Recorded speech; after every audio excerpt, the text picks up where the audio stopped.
Hello and welcome back to our channel.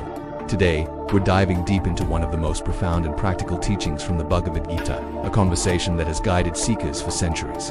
It all starts with a question, a moment of profound doubt from the great warrior, Arjuna, standing on the battlefield, surrounded by family and teachers. Arjuna turns to his divine charioteer, Krishna, and asks a question that echoes in all our hearts. If you say that knowledge is superior to action, then why are you urging me to engage in this terrible battle? It's a question about the purpose of our work, our duties, and our place in the world. Should we retreat from the world to find wisdom? Or can we find it right here, in the midst of our daily lives? Krishna, with a gentle and knowing smile, begins to unfold the secret of karma yoga, the path of selfless action.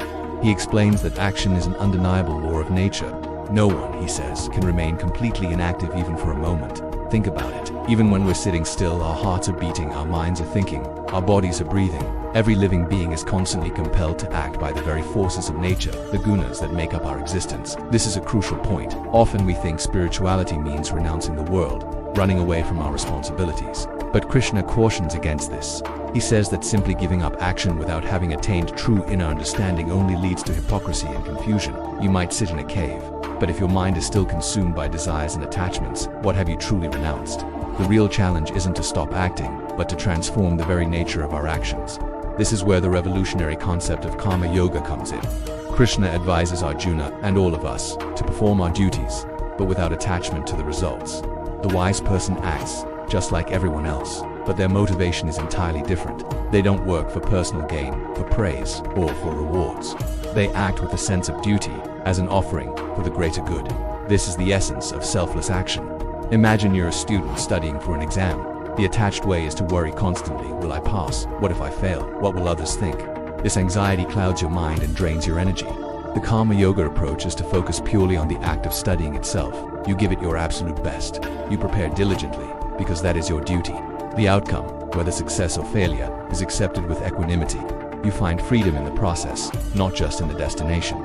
Krishna emphasizes that this kind of action is a powerful purifier. When you perform your work as an offering to the divine, without selfish motives, it cleanses your heart and mind. It breaks the chains of karma that bind us to the endless cycle of desire and consequence. The ignorant person acts driven by ego and a constant hunger for more. They are trapped, but the wise person acts for the welfare of the world, for loka sangraha, the maintenance of social order and harmony. Their actions become a force for good. Krishna points to the example of the great philosopher King Janaka was a ruler with immense responsibilities, yet he attained the highest state of perfection right in the midst of his courtly duties. He didn't abandon his kingdom to meditate in a forest. He achieved liberation through performing his duties flawlessly and without attachment. His life serves as a powerful testament that spiritual realization is not reserved for recluses. It's available to anyone, in any walk of life. Krishna also highlights the social responsibility of the wise. He says, whatever a great person does, others follow. Whatever standard they set, the world follows. Your actions have a ripple effect.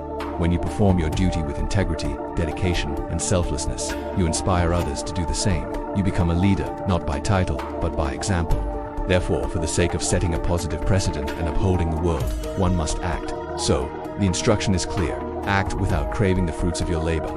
Don't let the desire for a specific outcome control you. Krishna explains that the senses are powerful and can easily pull the mind towards attachment, which then breeds frustration and anger when desires are not met. This is the root cause of much of our suffering. The solution is to gain mastery over the senses and the mind. How do we do this? By dedicating our work to a higher purpose. When you see your work not just as a job to get paid, but as a service, as an offering, its entire quality changes. Whether you are a doctor, a teacher, an artist, or a sanitation worker, you can transform your work into a sacred act.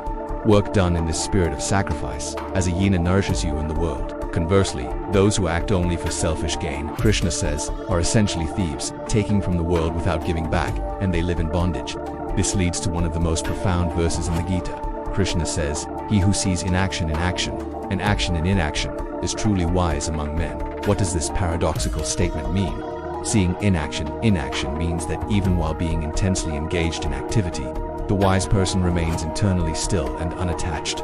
They are not mentally caught up in the ego of I am the doer. They know that nature is acting through them. They are like a calm, deep ocean, on the surface of which waves of activity may rise and fall, and seeing action in inaction.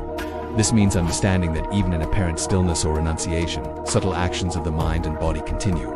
True inaction isn't about physical immobility. It's a state of being free from the ego and its desires. The person who achieves this state is truly free.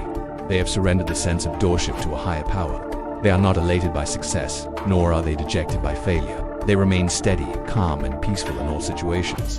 This is the ultimate freedom that Karma Yoga offers. Such a person lives in the world, works in the world, but is not bound by it. They are a free soul, living in complete harmony with the divine will. Their life becomes a joyful expression of selfless service. So, the message from the Gita is not to run away from life's battles, but to change the way we fight them. It's a call to engage with the world fully, but with a purified heart, a clear mind, and a spirit of service. Transform your work into worship, and find freedom in action. Thank you so much for joining me on this exploration of Karma Yoga. I hope these ancient words of wisdom bring some light and clarity to your own life's journey. If you found this helpful, please like this video, share it with others who might benefit, and subscribe to our channel for more insights. We'd love to hear your thoughts in the comments below. See you next time.